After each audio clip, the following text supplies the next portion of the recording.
Imagine the capital of one of the world's most fortified nations suddenly under attack. What would you do if you knew every defense system, every elite guard, and every underground stronghold could be bypassed in a matter of minutes? On the morning of November 13th, 2025, at exactly 9:30 a.m., the skies above Novo Agario, on the outskirts of Moscow, appeared calm, almost serene. Inside the estate, 24 senior Russian officials gathered for what seemed like a routine strategic meeting. Screens flickered with pre-prepared numbers and documents, every word carefully crafted, but beneath the surface, Russia was hiding a secret that could change the course of Europe in an instant. Far above, at an altitude exceeding 12,000 meters, a Li-100 Sentinel UAV glided silently, completely undetectable by Moscow's most advanced sensors.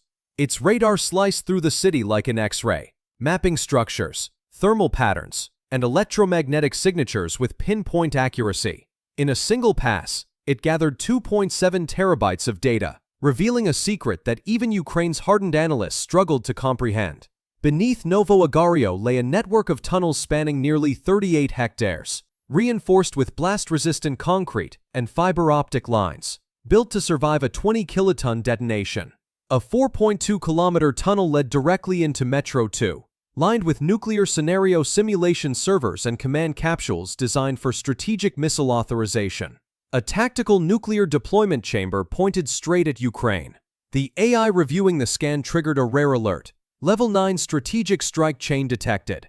Ukraine's leadership stared at the screens in silence. This was no ordinary threat. This was a potential catastrophe waiting to happen. Seconds felt like hours as Ukrainian commanders weighed their options. If Moscow completed its choke node, 11 regions could be struck simultaneously. There was no time to hesitate. Operation Black Lantern was activated beneath Kiev at 10:02 a.m., a plan designed to overwhelm the enemy and strike with surgical precision. The operation had two layers. Phase 1, a decoy storm of 230 UAVs engineered to saturate Moscow's radar network.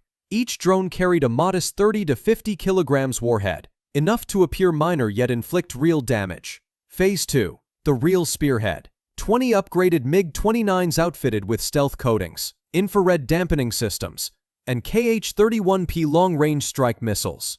On paper, Novo Agario's defenses were impenetrable. 5 layers of protection, including Spetsnaz rapid response units, electronic jamming walls, S-400 Triumph systems, and Panzer missile batteries, were positioned to intercept any intruder. But Ukrainian engineers had spent 24 hours analyzing blind spots, timing, and structural weaknesses. They had identified 14 vulnerabilities, 2 of them fatal. In less than an hour, all 5 layers would be broken. At 11:05 a.m., the first signs of disruption appeared on Russia's western radar fences. 230 unidentified signals flickered to life, emerging from 3 directions. Russian operators assumed a system error, never imagining this was only Phase 1. The decoy drone spread across the city at speeds exceeding 380 kilometers per hour, with Shmemel 400 units hugging the terrain, and Kestrel X variants emitting thousands of false electromagnetic pulses. The swarm multiplied into nearly 900 phantom targets, forcing Russian defenses into chaos. FSO assault units rushed into position, but their communications grid collapsed within 11 seconds. S-400 launchers fired interceptor missiles, vaporizing dozens of drones, yet the swarm adapted, each UAV switching to inertial guidance like a trained pilot. The protective bubble of Moscow's no-fly zone began to tremble, and the first layer of defense was crumbling. Then, above the clouds, 20 MiG-29s descended silently. Digital stealth modules cut radar visibility by 87%, leaving the sky looking empty to Russian eyes. Ukrainian pilots could see their target glowing through visor displays, the heart of Novo Agario. At 11:28 a.m., Falcon Group received its command. Commit, weapons free. 10 MiGs broke formation, releasing Kh-31P anti-radiation missiles at Mach 3.2. Radar nodes were annihilated, command domes destroyed, and reinforced structures ripped apart. Fires erupted, concrete and steel collapsed, and chaos reigned across the estate. Russian forces tried to respond, but ammunition ran low, vehicles were overturned, and the shield was broken. The second wave of MiGs struck with surgical precision, tearing open tunnels, collapsing 600 meters of underground networks and sending armored vehicles flying like toys. The battlefield was no longer a defensive zone. It was complete chaos. The aftermath was unprecedented. Shockwaves from the strikes caused subsidence in the West Wing, while thermal battery explosions tore the ground open, destroying every remaining service corridor in the northern sector. The hidden city beneath Novo Agario, once 46 hectares of reinforced chambers, simulations, and nuclear planning nodes, no longer existed. Civilian witnesses captured footage that spread to over 61 million viewers within minutes.